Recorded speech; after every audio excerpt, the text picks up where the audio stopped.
The shovel hit bone with a sound like breaking china. Silas wiped sweat from his forehead and kept digging. 3 feet down in the monastery's back garden, and he'd found what Brother Aldrich had warned him about. The bone was long, curved like a rib, and definitely not from any animal that should be buried behind the herb beds. "Keep going," Brother Aldrich called from the stone steps. The old monk's voice carried across the courtyard with surprising strength.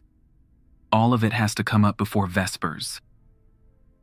Silas drove the shovel deeper. More bones. A skull, human-sized but too thick. Vertebrae that didn't stack right. He'd been groundskeeper here for 6 months, and this was the first time they'd asked him to dig up what the previous groundskeeper had buried. The previous groundskeeper who'd left in the middle of the night, without taking his tools or his final pay. "Why are we digging this up now?" Silas asked, hauling out what looked like a femur with extra joints. "Because it's moving closer to the monastery," Brother Aldrich said, "and we have rules." Silas knew the rules. 3 of them, simple as breathing. Don't enter the bell tower after sunset. Always burn the clippings from the yew trees. Never disturb the stones in the meditation garden. He'd followed them without question since his first day here. The brothers paid well, asked few questions about his past, and let him work in peace. Until today. "Almost got it," Silas grunted, leveraging out what had to be the last piece. A spine, but one that twisted in directions that made his eyes water to follow. He tossed it onto the growing pile of bones beside the hole. Brother Aldrich walked over, his brown robes rustling against the flagstones. He was older than the other monks, maybe 70, with calloused hands that spoke of decades of manual labor. "Good work. Now we burn them." "All of them?" "Every fragment." They built the fire in the courtyard's center, far from any buildings. Silas arranged the bones like kindling while Brother Aldrich brought oil from the kitchen. The bone pile reached his waist, white and yellow pieces that didn't quite fit together, despite obviously belonging to the same creature. "What was it?" Silas asked as Brother Aldrich doused the pile. "Something that tried to follow Brother Matthias home." Brother Aldrich struck a match. 40 years ago. The bones caught fire immediately, burning with flames that danced blue and green. The smoke smelled like flowers rotting in summer heat. Silas stepped back, but Brother Aldrich stayed close to the fire, watching each bone turn to ash. "Brother Matthias brought it back from the village," Brother Aldrich continued. "Thought it was a stray dog at first. Fed it scraps from the kitchen. Then it started changing. Changing how? Growing new parts, losing others, getting smarter." Brother Aldrich prodded the fire with an iron poker. "By the time we realized what it was, it had learned to mimic voices. Started calling to us from outside the walls at night, sounding like our mothers, our brothers, our friends from before we took vows." A piece of the skull cracked in the heat, splitting down the middle with a sound like thunder. Silas flinched, but Brother Aldrich didn't move. "We managed to kill it eventually," the old monk said. "Brother Matthias was good with a rifle, but killing something like that doesn't end it. The body kept trying to reassemble itself, so we buried it in blessed ground, said prayers over it every morning and evening, kept it quiet for 40 years. What changed? You did." Silas stared at him. "What do you mean?" "The creature was tied to Brother Matthias. When he died last winter, it started stirring again, looking for someone new to attach itself to." Brother Aldrich met his eyes across the fire. Someone who'd been showing kindness to animals around the monastery. Someone who'd been leaving food out for the cats and birds. Silas felt his stomach drop. He had been feeding the strays. Every evening after finishing his work, he'd leave scraps near the garden wall, just being decent to hungry animals. "It's been testing you," Brother Aldrich said. "Little things at first. A cat that follows you too closely. Birds that don't fly away when you approach. Did you notice anything unusual about them?" Silas thought back over the past few weeks. There had been a tabby cat that always seemed to be watching him work, a crow that perched on his shoulder while he tended the vegetables. He'd thought they were just friendly. They were never animals, Brother Aldrich said quietly. Parts of the creature, reaching out. Testing whether you'd accept its presence. The fire burned lower, the bones now white ash scattered by the evening breeze. Brother Aldrich stirred the embers with his poker, making sure nothing remained. "Why didn't you tell me?" Silas asked. "Because knowing about it makes you more vulnerable to it. The creature feeds on attention, on being acknowledged. We hoped burning its body would be enough." Brother Aldrich set down the poker. "But there's something else we need to tell you. About the curse." "What curse?" "The monastery has been here for 300 years. In all that time, we've had 47 groundskeepers. 39 of them left in the middle of the night without explanation. 7 died in accidents around the grounds. 1 went insane and had to be committed to an asylum." Silas felt cold despite the heat from the fire. "And the curse?" "The groundskeeper always attracts things, not just this creature, but others. The position itself is cursed. We don't know why. Maybe it's because the groundskeeper spends the most time alone on the monastery grounds. Maybe it's because they're the only one who doesn't take religious vows. Or maybe it's simpler than that." "Simpler how?" Brother Aldrich kicked dirt over the last of the embers. "Maybe the things that hunt monasteries need someone on the inside. Someone to open doors, to break rules, to invite them in without realizing it." Silas looked around the courtyard. The monastery walls rose on all sides, built from gray stone that had weathered centuries of storms. Narrow windows looked down from the brothers' quarters, most already dark as evening approached. It had felt safe when he'd first arrived, a place to disappear from his old life, to find peace in simple work. "So what happens now?" he asked. "Now you have a choice." Brother Aldrich started walking toward the main building. "You can leave tonight, like most of the others did. Take your pay and find work somewhere else. We won't think less of you for it. Or you stay and help us fight whatever comes next." They walked through the monastery's main hall, past wooden pews worn smooth by decades of prayer. Stained glass windows caught the last light of day, casting colored patterns across the stone floor. Brother Aldrich led him to a side door Silas had never seen opened. "This is the armory," Brother Aldrich said, producing a key from his robes. "The church doesn't advertise it, but some monasteries were built for more than prayer and contemplation." The door swung open to reveal a room lined with weapons. Not ancient relics, but modern firearms, carefully maintained and ready for use. Rifles, shotguns, pistols, boxes of ammunition stacked on metal shelves, body armor hanging from hooks on the walls. "The brothers know how to use these?" Silas asked. "Most of us served in the military before taking vows. Brother Matthias was a sniper in Vietnam. Brother Cornelius spent 10 years with Special Forces. Brother Thaddeus was a demolitions expert. Brother Aldrich selected a shotgun from the rack, checking its action with practiced hands. We came here seeking peace, but we never forgot how to fight." "Fight what exactly?" "Things that hunt sacred ground, creatures that feed on faith, or try to corrupt it. This monastery sits on old land, Silas. Land that was holy long before Christians arrived.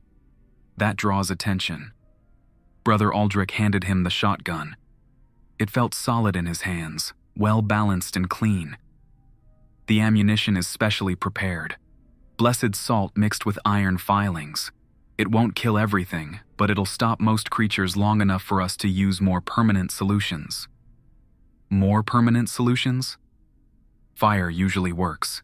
Sometimes we have to call in favors from other monasteries. Once we had to collapse a tunnel system that ran under the meditation garden." Brother Aldrich selected another weapon for himself, a rifle with a scope. "The point is, we don't run from these things. We deal with them." They returned to the main hall as the evening bell rang. Brothers filed in for vespers. their faces calm despite what had just happened in the courtyard. Brother Cornelius, a tall man with graying hair, nodded to Silas as he passed. Brother Thaddeus, stocky and broad-shouldered, gave him a slight smile. They knew. They all knew what they were dealing with, and they'd chosen to stay anyway. "Why?" Silas asked as the brothers took their places for prayer. "Why what? Why stay and fight? Why not just abandon this place and build a new monastery somewhere safer?"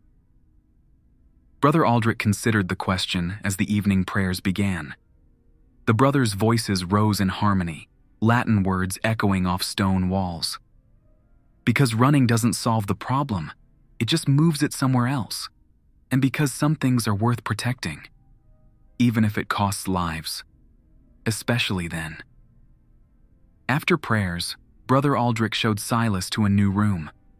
Not his usual quarters near the garden, but a cell in the main building, with thick stone walls and a heavy wooden door that locked from the inside. "You'll stay here tonight," Brother Aldrich said. "Windows are barred, walls are blessed, and there's a shotgun under the bed. Don't open the door for anyone until morning, no matter what you hear." "What am I going to hear?" "The creature's body is destroyed, but its influence remains. It'll spend tonight trying to find another way in, probably by mimicking voices or sounds that make you want to investigate." Brother Aldrich handed him a small silver cross. "Wear this. If it gets too heavy around your neck, whatever you're hearing isn't real." Silas took the cross, feeling its weight against his palm. "How do you know all this?" "Because I was groundskeeper here before Brother Matthias arrived, 45 years ago." Brother Aldrich smiled grimly. "I made the same choice you're making now. Most days, I don't regret it." "Most days?" "Some days, I remember what happened to the groundskeeper before me. Brother Francis. He tried to fight the creatures without help, without understanding what he was dealing with." Brother Aldrich turned to leave. "We found pieces of him scattered around the meditation garden, still moving, still trying to crawl back together." The door closed with a solid thunk, leaving Silas alone in the cell. He sat on the narrow bed, the shotgun across his knees, and listened to the monastery settle into night. Footsteps in the halls above, doors closing, the distant sound of Brother Matthias practicing organ in the chapel. Wait. Brother Matthias was dead, had been dead for months. Silas gripped the shotgun tighter and checked the cross around his neck. Still light, barely noticeable.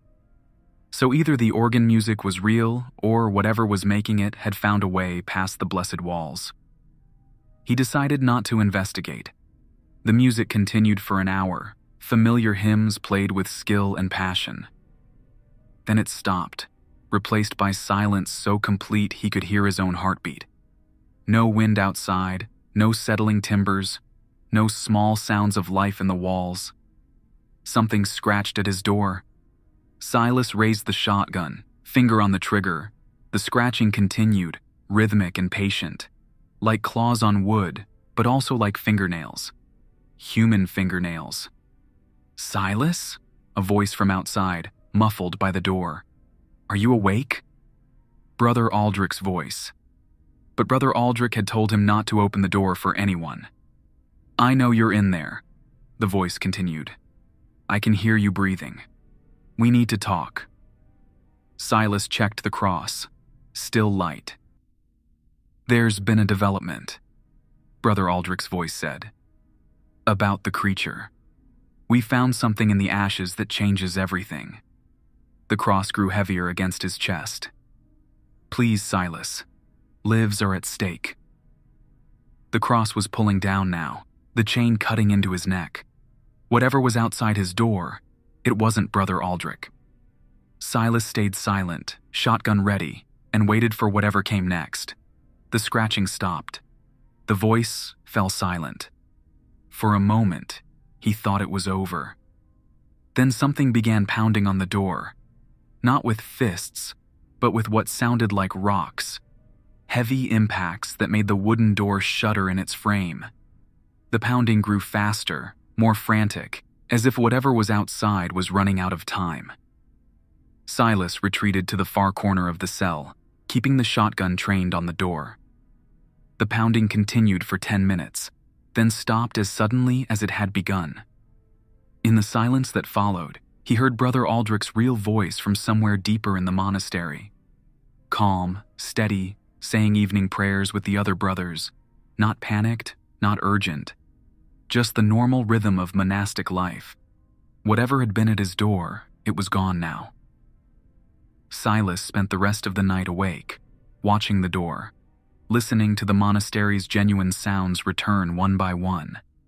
Wind in the eaves, settling stone, the soft footsteps of brothers moving through their nighttime routines. When dawn came through the barred window, he finally set down the shotgun and tried to sleep. But every time he closed his eyes, he heard that voice calling his name. Patient, persistent, and absolutely convinced it could trick him into opening the door. He'd made his choice, though. He would stay and fight. The real work was just beginning. Morning came with the sound of the chapel bell calling the brothers to lauds. Silas rolled out of bed, muscles stiff from a night spent gripping the shotgun. The cross around his neck felt normal again, just a small weight of silver against his chest. Someone knocked on his door. 3 sharp raps, then a pause, then 3 more. The pattern Brother Aldrich had told him to listen for. "Silas? It's Brother Cornelius. You can open the door now." Silas checked the cross one more time. Light as air. He unlocked the door and found Brother Cornelius waiting in the hallway, already dressed for morning prayers. The tall monk looked him over with experienced eyes. "Rough night?" Brother Cornelius asked. "Something pretended to be Brother Aldrich. Tried to get me to open the door." "What gave it away?" "The cross you gave me got heavy when it spoke." Brother Cornelius nodded approvingly. "Good. The cross was Brother Francis's idea, actually. Before he died, he figured out that blessed silver reacts to spiritual deception. Saved a lot of lives over the years." They walked toward the chapel together, passing other brothers heading to morning prayers. Everyone looked normal, peaceful, like nothing had happened the night before. But Silas noticed details he'd missed before. The way Brother Thaddeus kept his right hand near a concealed pocket. The fact that Brother Matthias carried what looked like a rosary but was probably something more practical. The casual way Brother Ignatius scanned the courtyard as they passed through it. These weren't just monks. They were soldiers who'd found God. Or maybe soldiers God had found. "Brother Aldrich wants to see you after lauds," Brother Cornelius said as they reached the chapel doors. "In the meditation garden. I thought we weren't supposed to disturb the stones in the meditation garden." "We're not, but there's something there you need to see." The morning prayers felt different, knowing what Silas knew now. The Latin words carried extra weight, like they were doing more than just honoring God. They were claiming territory, marking boundaries, telling anything listening that this ground belonged to something greater than them. After lauds, Silas found Brother Aldrich waiting beside the meditation garden's entrance. In daylight, the garden looked peaceful. Carefully arranged stones formed patterns around small gravel paths. A few wooden benches provided places for quiet contemplation. It could have been any monastery garden, except for the feeling that something was watching from beneath the stones. "The garden has been here since the monastery was founded," Brother Aldrich explained.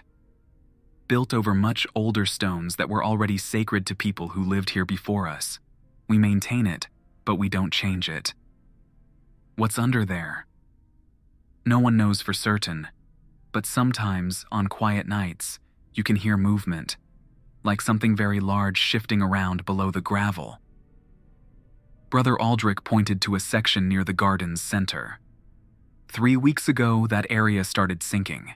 Just a few inches, but enough to notice. Silas looked where he was pointing.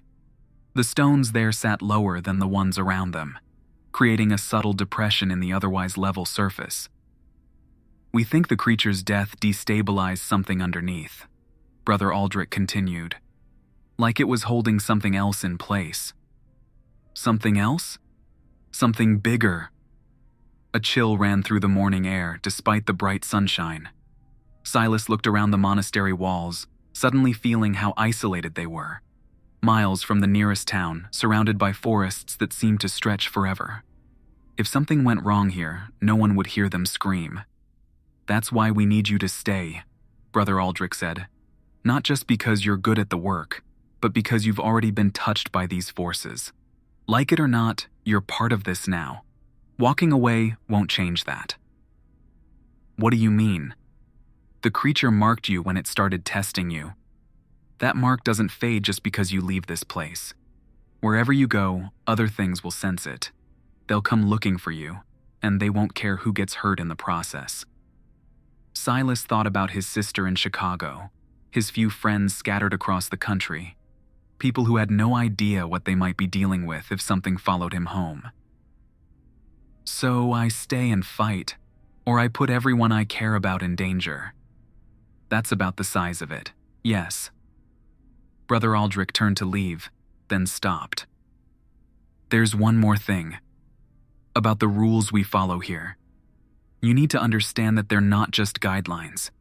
They're the only things keeping us alive. I haven't broken any of them. Yet. But the temptation will come. That's how these things work. They find ways to make breaking the rules seem reasonable, even necessary. When that happens, remember Brother Francis." What exactly happened to him? Brother Aldrich looked back at the meditation garden, his face grim. He thought he could handle things alone, thought the rules were holding him back from solving the real problem. So one night, he entered the bell tower after sunset, disturbed the stones in the meditation garden, and burned some hedge clippings instead of you. All 3 rules at once? All 3 rules at once. We found him the next morning, scattered across the garden like I told you. But here's the part I didn't mention. Brother Aldrich met his eyes. He was still conscious, still trying to speak. It took him 3 days to finally die. The weight of that settled over Silas like a heavy blanket. 3 days of agony, of being torn apart but unable to escape. All because someone had thought they knew better than centuries of hard-won wisdom. "The rules protect us," Brother Aldrich said. "Follow them exactly, no matter what happens. No matter who asks you to break them. No matter how good the reason seems." He walked away, leaving Silas alone beside the meditation garden. The morning sun was climbing higher, warming the stone paths and making the carefully arranged rocks gleam. It looked so peaceful, so harmless. But Silas could feel something watching him from beneath the surface. Something patient and old and very, very hungry. He headed back to his normal work, tending the vegetable garden and maintaining the grounds. But he kept the shotgun close, hidden beneath a wheelbarrow full of tools. And every few minutes, he found himself looking toward the bell tower, wondering what was up there that made it so dangerous after dark. By evening, he would find out. The real work was just beginning. Silas was raking leaves behind the chapel when the screaming started. Not human screaming. Something else, high-pitched and furious, coming from underneath the meditation garden. He dropped the rake and grabbed the shotgun from his wheelbarrow, checking the load as he ran toward the sound. Brother Cornelius reached the garden first, rifle in hand. Brother Thaddeus appeared from the other direction, carrying what looked like a grenade launcher. They formed a perimeter around the sunken area where the stones had been settling. "How long has it been making that noise?" Brother Cornelius called over the sound. "Started about 10 minutes ago," Brother Thaddeus replied. "Getting louder." The screaming stopped suddenly, replaced by a rhythmic pounding from below, like something massive hitting the underside of the garden with tremendous force. Each impact sent tremors through the ground, making the carefully arranged stones jump and scatter. Brother Aldrich emerged from the main building, moving faster than Silas had seen him move before. He carried a long metal rod, with strange symbols carved along its length. "Is it breaking through?" Brother Aldrich asked. "Not yet," Brother Cornelius said. "But the blessed stones won't hold it much longer." "What is it?" Silas asked. "The thing the creature was keeping contained," Brother Aldrich replied. "Something that's been trapped under this garden for 3 centuries. When we killed the creature last night, we broke the binding that kept it sleeping. The pounding intensified, and cracks appeared in the gravel between the stones. Something dark seeped up through the gaps, not quite liquid, but not solid either. It smelled like copper and rotting meat." "Options?" Brother Thaddeus asked, loading a shell into his weapon. "We contain it again, or we kill it," Brother Aldrich said. "Containing it requires a sacrifice. Someone has to take the creature's place as a guardian." "What kind of sacrifice?" Silas asked, though he suspected he already knew. "The kind where you don't walk away." The pounding stopped. In the sudden silence, they could hear something moving underneath the garden. Not random thrashing, but purposeful movement. Like something was testing the boundaries of its prison, looking for weak spots. "There's another option," Brother Cornelius said quietly. "We could evacuate the monastery, let it break free and deal with it later, when we're better prepared. And let it loose in the countryside?" Brother Aldrich shook his head. "We end this here." A stone near the center of the garden exploded upward, chunks of rock flying in all directions. Silas dove for cover as debris rained down around them. Where the stone had been, a hole opened in the ground. Not a natural hole, but something that had been torn through solid rock by immense force. Something climbed out of the hole. Silas had expected a monster. What emerged was worse. A man in tattered monk's robes, his face serene and peaceful. He looked like any of the brothers except for his eyes. Where his eyes should have been, there were holes that went deeper than any skull should allow. "Brother Matthias," Brother Aldrich said, "you're supposed to be dead." The thing that looked like Brother Matthias smiled. "Death is just another monastery, Aldrich. I've been serving there while you've been serving here. What do you want?" "What I've always wanted. To protect this place." Brother Matthias gestured to the monastery around them. "But the old ways aren't working anymore. Too many creatures getting through. Too many close calls. It's time for a more permanent solution. Which is, join them. Stop fighting what we can't defeat, and become part of something greater." Brother Thaddeus raised his grenade launcher. "I vote we skip the philosophical discussion and blow this thing back to whatever hell it crawled out of." "You can't destroy me with weapons, Thaddeus. I'm not really here." Brother Matthias looked directly at Silas. "But he can." "Me? You're the groundskeeper. This is your domain now. The rules bind you more tightly than they bind the others." Brother Matthias stepped closer, his empty eye socket somehow managing to convey intense interest. "Break the rules, Silas. Just once. Let me show you what lies beyond them." "Don't listen to him," Brother Aldrich warned. "Whatever he's offering, it's a trap." "Is it, though?" Brother Matthias turned back to Brother Aldrich. "How many groundskeepers have you lost, old friend? How many good people have died because you insist on following rules that don't work?" Silas felt something tugging at his mind. Not quite a voice, but a presence offering him knowledge. He could see into the bell tower, could understand what made it dangerous after sunset. He could see through the meditation garden to the vast network of caves beneath, filled with things that had been sleeping for centuries. He could see the truth about the yew trees, about why their clippings had to be burned. The rules weren't protecting them.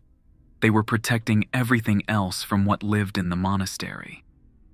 "The creatures don't hunt this place," Brother Matthias continued. "They flee from it. This monastery was built as a prison, not a sanctuary. You're not monks, you're jailers." "That's enough," Brother Cornelius said, and fired. The bullet passed through Brother Matthias without effect, striking the stone wall behind him and sending up a shower of sparks. Brother Matthias laughed, a sound like wind through empty spaces.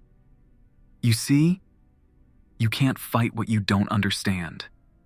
But Silas understands, don't you? He looked at Silas again.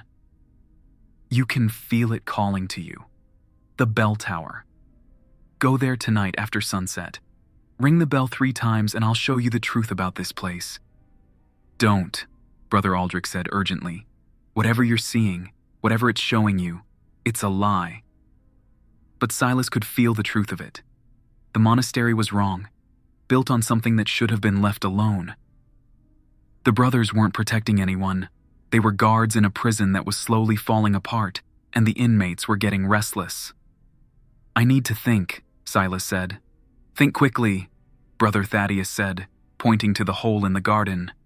Because we've got company. More figures were climbing out of the ground. Not copies of Brother Matthias, but other things wearing human shapes.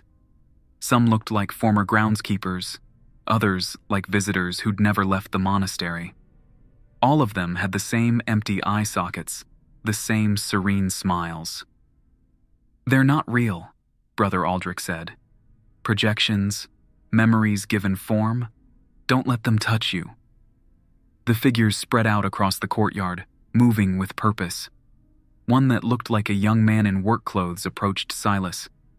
You don't have to stay here, it said. You don't have to die like I did. How did you die? Silas asked. I tried to fight them instead of joining them. They tore me apart slowly, kept me conscious while they fed. The figure gestured to the others. All of us tried to fight. All of us failed. Brother Cornelius opened fire on the nearest figure, his rifle spitting flame in controlled bursts.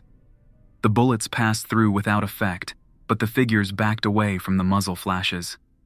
Iron rounds blessed with holy water, Brother Cornelius explained. Won't kill them, but they don't like the consecrated metal. How long can you keep that up? Silas asked. Long enough to reach the armory, if we move fast. They fought their way across the courtyard, the brothers laying down covering fire while Silas stayed in the center of their formation. The figures followed, but kept their distance, seemingly content to herd them toward the main building. They're driving us inside, Brother Thaddeus observed. That's not good. Why not? Because inside, we can't retreat. They reached the armory and barricaded the door behind them. Brother Aldrich immediately began pulling weapons from the racks, handing out ammunition and equipment to anyone who could use it.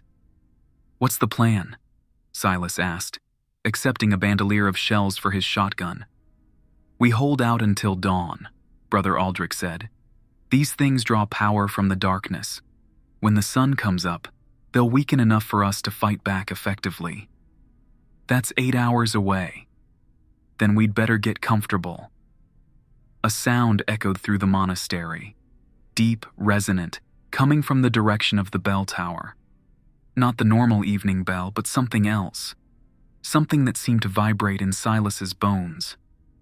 What was that? He asked. Brother Aldrich's face went pale. Someone's in the bell tower. I thought the rule was not to go there after sunset. It is, but sunset was an hour ago. Another sound from the tower, this time recognizable as a bell being struck. Once, twice, 3 times. Each note seemed to hang in the air longer than it should, overlapping with the others to create a harmony that made Silas's teeth ache. Brother Ignatius was on watch duty tonight, Brother Cornelius said. He must have gone to investigate the noise from the garden. Or something made him go, Brother Thaddeus said grimly. The lights went out. Emergency lighting kicked in immediately, bathing the armory in red light. But through the windows, Silas could see that the rest of the monastery had gone dark. No electric lights, no candles, not even starlight seemed to penetrate the darkness outside. That's not possible, Brother Cornelius said. We have backup generators, battery systems. Technology doesn't work when the bell rings, Brother Aldrich explained. That's why we have the rule about the tower. Whatever's up there doesn't play by normal rules. Something pounded on the armory door, not the rhythmic knocking from the night before, but frantic hammering. A voice called out, muffled by the thick wood. "Let me in! Please, they're coming!" Brother Ignatius's voice. But Brother Ignatius was supposed to be in the bell tower. "Don't open it," Brother Aldrich said. The pounding continued, joined by other voices, all of them familiar, all of them pleading to be let inside. Brothers who should have been in their cells, groundskeepers who had died years ago, even voices Silas recognized from his life before the monastery. "How are they doing that?" he asked. "They feed on memory," Brother Aldrich replied. "Yours, mine, everyone who's ever lived here. They know every voice that might convince us to open the door." "Silas!" His sister's voice now, clear and desperate. "I'm hurt. I need help." Silas took a step toward the door before Brother Cornelius grabbed his arm. "She's in Chicago," the monk reminded him, 1,000 miles away. The voices outside grew more frantic, more convincing. His father, dead for 10 years, telling him he was proud of what Silas had become. His ex-wife, apologizing for the divorce and begging him to come home. His childhood dog, somehow managing to speak, asking why he'd left. "This is psychological warfare," Brother Thaddeus said. "They're trying to break us down emotionally before they attack physically." "Is it working?" Silas asked. "On me?" "Number, I've heard this song before." Brother Thaddeus checked his weapon and moved to a window. "But they've got all night to try new verses." The bell tower rang again. 4 times now, each note deeper and more resonant than the last.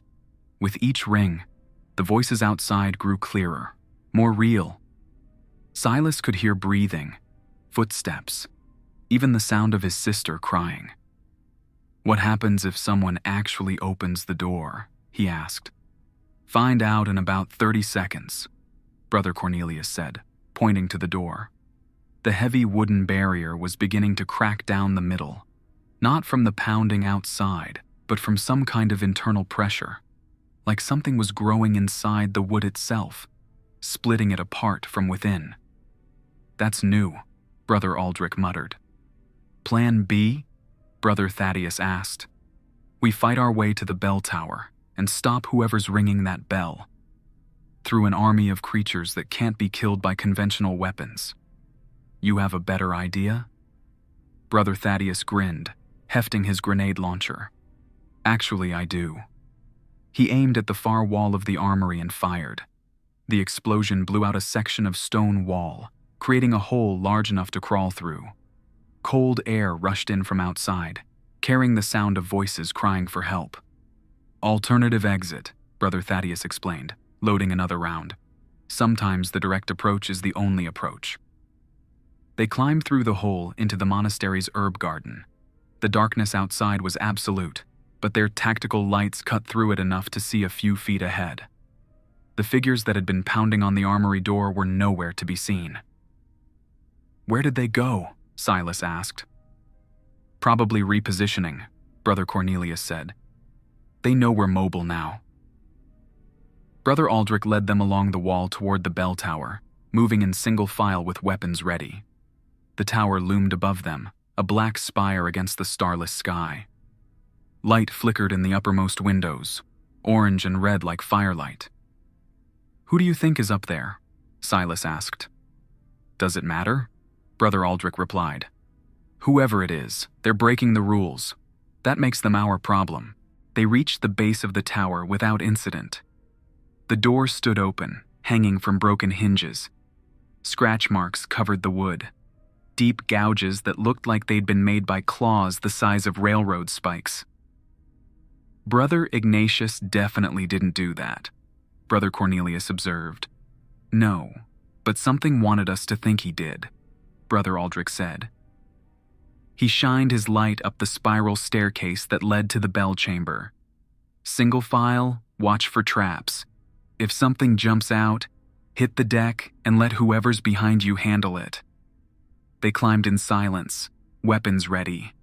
The stairs were carved from the same gray stone as the rest of the monastery, worn smooth by centuries of use. Every few steps, Brother Aldrich would pause and listen, checking for movement above. Halfway up, they found Brother Ignatius.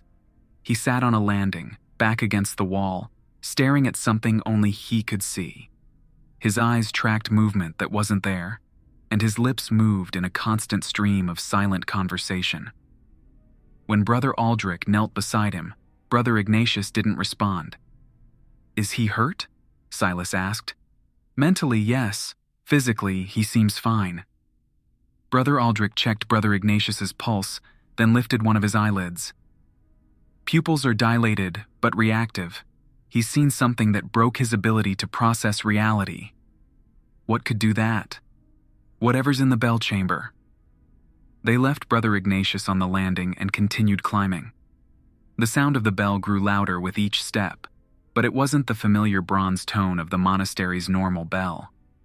This sound had a different quality, like metal screaming under stress. At the top of the stairs, they found another door. This one was intact, but covered in symbols that hurt to look at directly. Not carved into the wood, but burned there, as if someone had pressed red-hot metal against the surface. "Those aren't Christian symbols," Brother Cornelius said.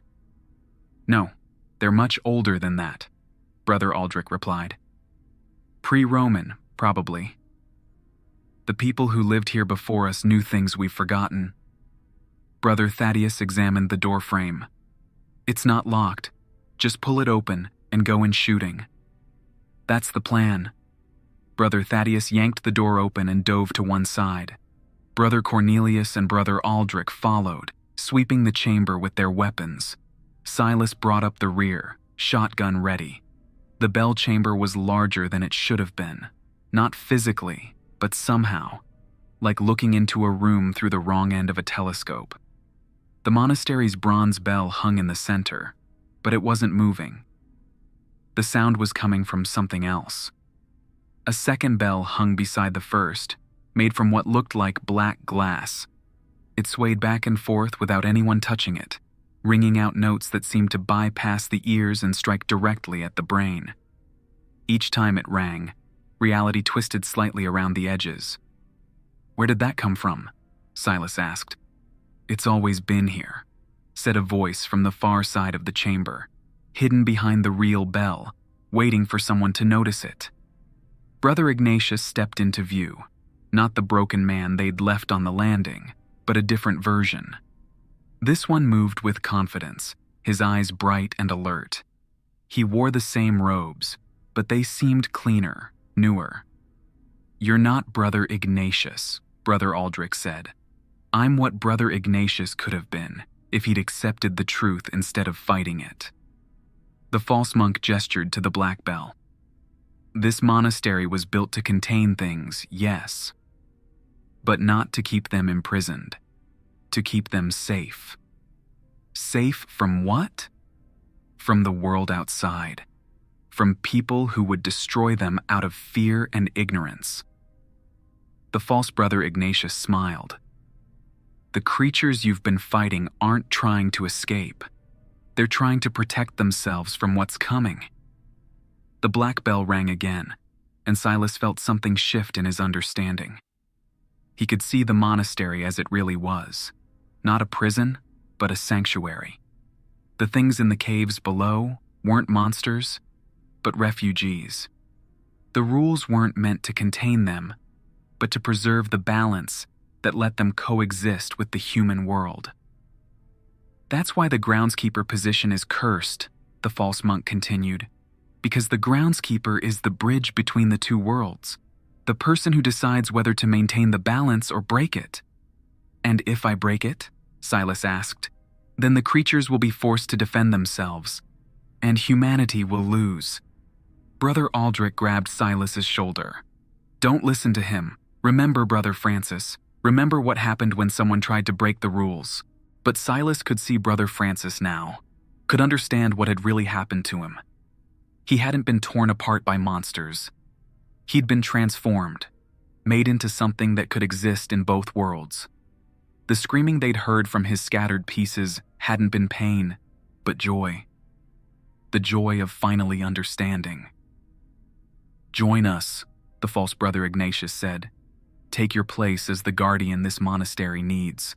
Stop fighting what you're meant to become." Silas looked at the black bell, at the symbols burned into the door, at the 3 monks who'd spent their lives following rules they didn't truly understand. He thought about the creature they'd burned, about the things stirring in the meditation garden, about all the groundskeepers who'd vanished in the night. Then he thought about his sister in Chicago, about the towns and cities full of people who had no idea what lived in the spaces between their world and something else, about what would happen if the balance the monastery maintained really did collapse. "No," Silas said. He raised his shotgun and fired at the black bell.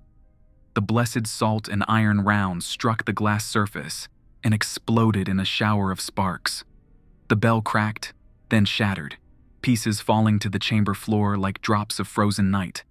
The sound it had been making cut off abruptly, leaving only the normal ringing in their ears.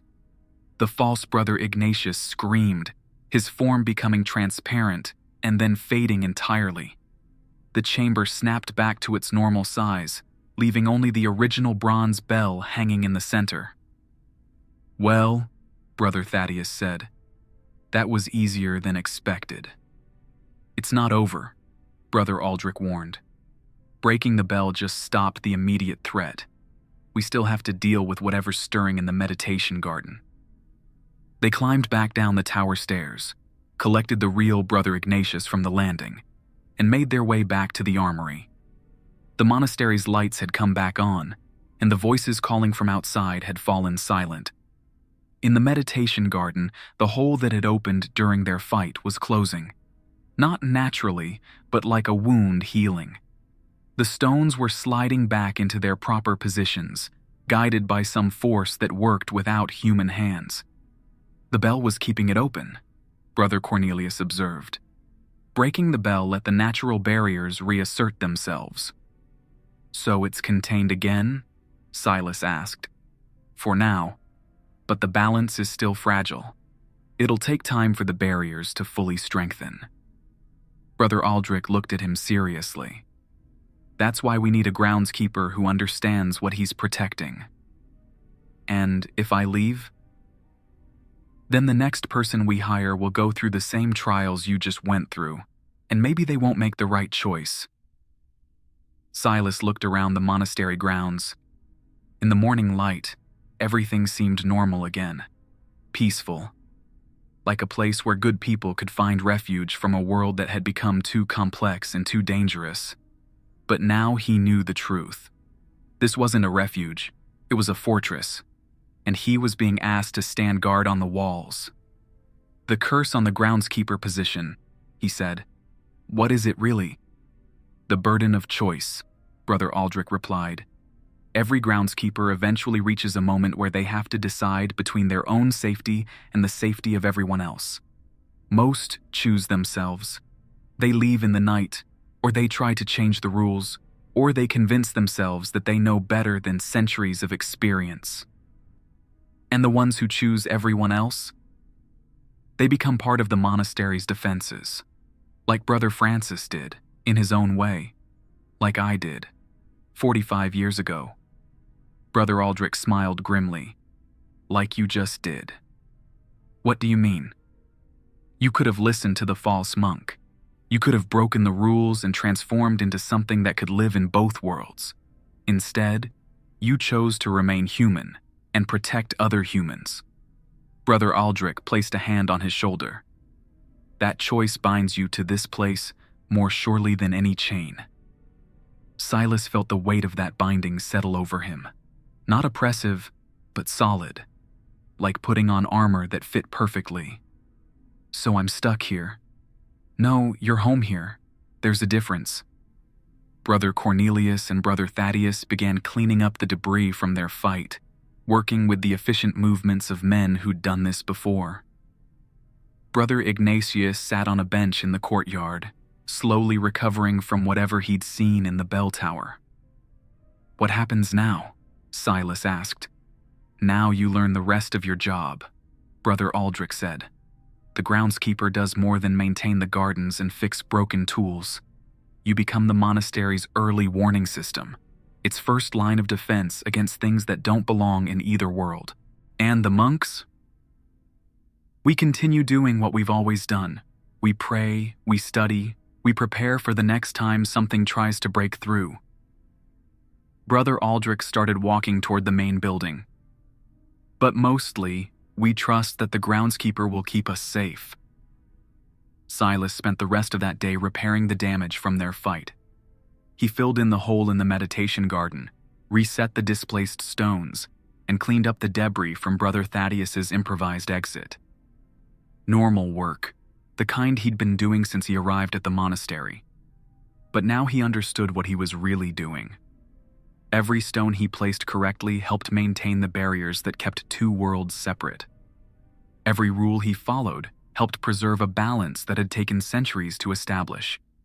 Every day he chose to stay was another day that people like his sister could live normal lives, never knowing what had been prevented on their behalf. That evening, after Vespers, he stood in the monastery's courtyard and looked up at the bell tower. The bronze bell was ringing the normal evening call, its familiar tone carrying across the valley. Through the windows of the bell chamber, he could see the empty space where the black glass bell had hung. Some secrets were worth keeping, some burdens were worth carrying, and some choices, once made, defined everything that came after. Silas picked up his tools and headed back to his quarters. Tomorrow there would be more work to do, more vigilance to maintain, more protection to provide. The monastery would continue its ancient mission, and he would be part of it. The curse of the groundskeeper position wasn't really a curse at all. It was a calling, and like all true callings, it chose the person as much as the person chose it. In the distance, something howled in the forest. Not threatening, just announcing its presence, letting the monastery know that the boundary between worlds was holding, and that both sides were content to leave it that way. For now. Silas smiled and went inside to clean his weapons. Tomorrow would bring new challenges, new creatures testing the barriers, new choices to make. But tonight, everyone was safe. That was enough.